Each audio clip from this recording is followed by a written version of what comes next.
ভেঙে ফেলা হয়েছে বাংলাদেশে জামায়াতে ইসলামীর আমির ডক্টর শফিকুর রহমানের আগমন উপলক্ষে নির্মাণ করা তোরণ। নির্বাচনী আচরণবিধি লঙ্ঘনের অভিযোগে বুধবার রাতে তোরণটি অপসারণ করে নির্বাহী ম্যাজিস্ট্রেট। এ সময় বাঁশ ও কাপড় খুলে ফেলা হয়। চাঁপাইনবাবগঞ্জ সদর উপজেলার সহকারী কমিশনার ও নির্বাহী ম্যাজিস্ট্রেট মোহাম্মদ একরামুল হক নাহিদ এ তথ্য নিশ্চিত করেছেন। তিনি বলেন, সংসদে নির্বাচনের প্রার্থী ও রাজনৈতিক দলের আচরণবিধিতে তোরণ নির্মাণ নিষিদ্ধ। তারা খবর পেয়ে চাঁপাইনবাবগঞ্জ শহরের বিশ্ব রোড মোড়ে একটি তোরণ দেখতে পান।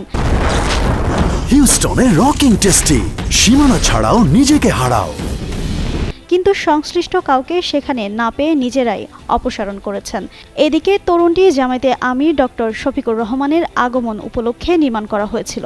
বৃহস্পতিবার চাঁপাইনবাবগঞ্জে সফর রয়েছে তার। আর এই প্রসঙ্গে জানতে চাইলে নির্বাহী ম্যাজিস্ট্রেট বলেন, তার সফরও নির্বাচনী জনসভা উপলক্ষে এবং নির্বাচনেরই অংশ।